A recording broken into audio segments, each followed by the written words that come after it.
So I believe radio is becoming increasingly relevant, but our creative needs to catch up. We're still stuck in the belief that listeners will respond to anything we put on air. And that's right to an extent, because that sheer exposure effect, but that'll only generate a limited response. I want to demonstrate how much more effective it can be when you apply a little radical thinking and engage listeners more deeply.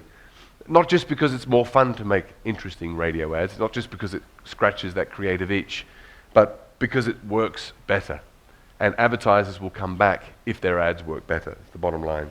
We're not making art. There's a job that these ads need to do. And the ads that I'll play you today all worked, because we made most of them.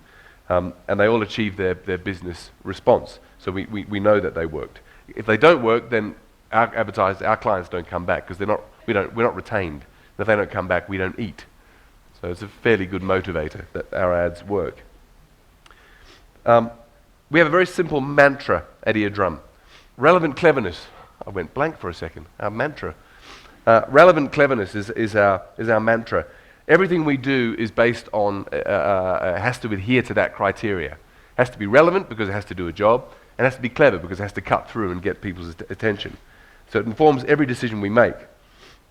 And I know not all of you are involved in creating ads each day, but that criterion can be applied to anything, on air, any decision you make for a presentation, a promotion that you're running. Relevant cleverness.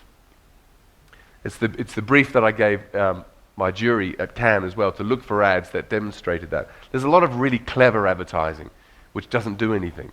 That's just fancy art. That's not actually achieving a business goal. Then there's that really obvious, literal sort of advertising which just regurgitates the brief.